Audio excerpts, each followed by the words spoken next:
Hey, welcome to another video from the Outdoor Analyst. I've had an immaculate weekend, overnight kind of camping, cooking trip with the fam, an extended fam. Just a really good time out in the woods. And I figured I would just show a little bit of the kit that went out there with me that helped things go incredibly smoothly. We ended up essentially, Dutch oven cooking for, most of a day, honestly. It was pretty fantastic. Boy, were there some incredible recipes that were out there.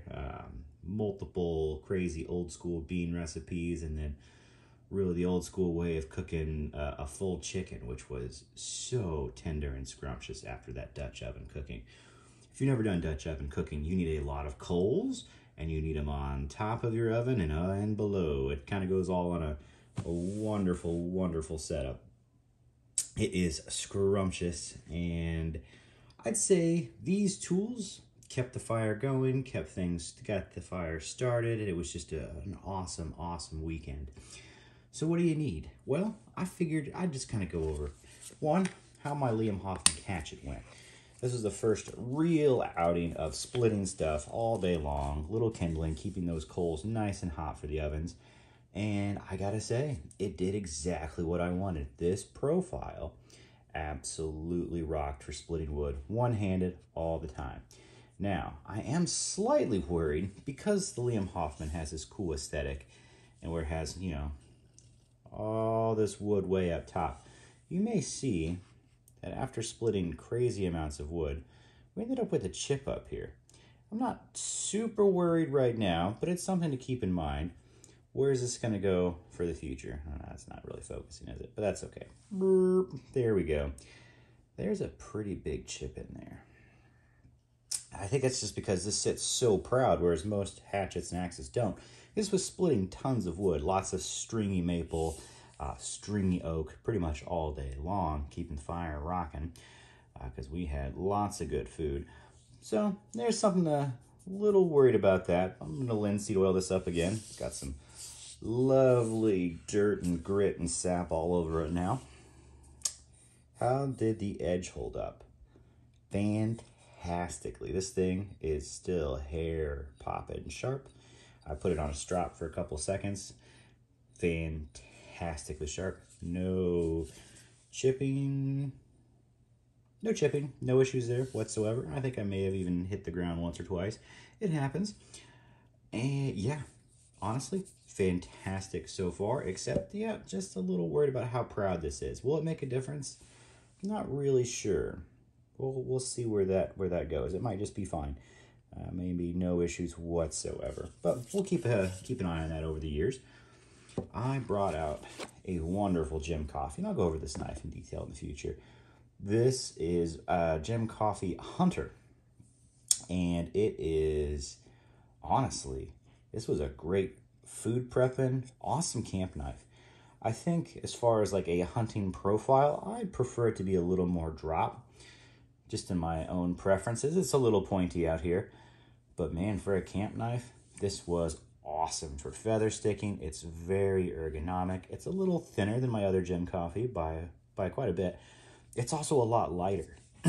Keeping this on the belt, pardon, still having issues with my voice, and we're on 3 weeks now. This was a great belt knife. Fantastic. Anytime I need to do real food prep or do any sort of feather sticking or woodwork, this just came out, and it's not the most incredibly thin edge, I'll be honest, but it's still much thinner than a lot of other knives that I've had out there. And when it came down to food prep, it did not split out. I mean, I've been cutting strawberries into super thin slices for the younglings. This thing did great. Still did great. Would it do good on a deer? I think so. I just have to be a little more careful on that tip. Just a little bit. Not the biggest belly in there, but would it still do it just fine? Absolutely. Really ergonomically, it's incredible. They have some interesting handle ergonomics on this. By the way, this is beautiful. But the ergonomics are slightly thin in the back and a little more elongated, but not like a bird's beak. It's just a different way of getting that bird's beak in. And I kind of really like it. It really does lock your hand in a very good way. So definitely fan. This has been a great little companion. And then obviously for a little cutting of little stuff, I took the Benchmade Mini Infidel. This is their first run. CPM Crewware. What a great little pocket knife. When you're just zipping up plastic and stuff like that, or doing tiny little cuts, you know what? This is awesome to have. What a great little tool. And then obviously, get a Bic. Just get a little lighter. These things are amazing after you're done with all your feather sticks. And by the way, this thing actually feather sticked incredibly well. I did the majority of them with this actually, just to, you know, get used to it, see how it was, see how comfortable it was. Man, that edge did incredibly well. Even though it's a very big wedge up here, very big wedge, it has such a little razor slicey edge here. Did feathers really, really, really well. So very impressed with the little hatchet. For a one-handed hatchet, it's exactly what I wanted. Splits wood well, does feathers well, pretty much perfection. As a little pocket companion, this is a little tank. I love the Mini Infidel. I probably should do a video at some point on this, but most of my channel does not like folders that much, so we'll see what happens with that. This I'll end up doing a much fuller review on. Yeah, the Jim Coffee Hunter did really well, and yeah, not actually a whole lot of patina on there after all the food. Kind of impressed with that. Must have been a pretty decent coating on there. Yeah. Doing pretty darn good, but man, ergos and that wood just freaking popped this weekend. So beautiful. Beautiful, beautiful setup. This is a really cool setup for when it comes to just kind of bushcrafting. Were we missing a saw out there? Yeah, but not really. You know, I'm in the Midwest. There were so many downed trees, especially after all these storms that have rolled through, that it's no big deal to literally find a ton of small 2-3 inch trees that you can just chop up, split up super, super quick. And then, you know, once you have your fire kind of rocking, you can just throw some bigger logs on there, not really worried too much about it. But this thing did very, very, very, very well, keeping those coals very plentiful for the ovens. That's for sure. So yeah, great weekend. Get out there. It's fall weather mostly around the country. Definitely finally hit the Midwest. Enjoy the outdoors. Just get out. Even if that's just your backyard and you can just set up a tiny little fire, do it. Have some fun. Just go out there, relax, take some time to be in peace and quiet. And yeah, enjoy it.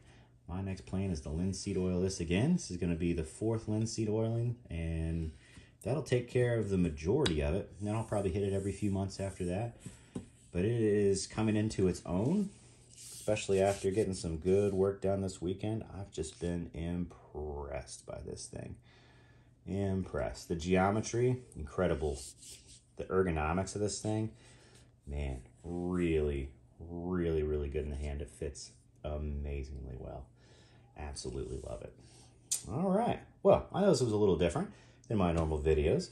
Like, subscribe. What's your bushcraft kit?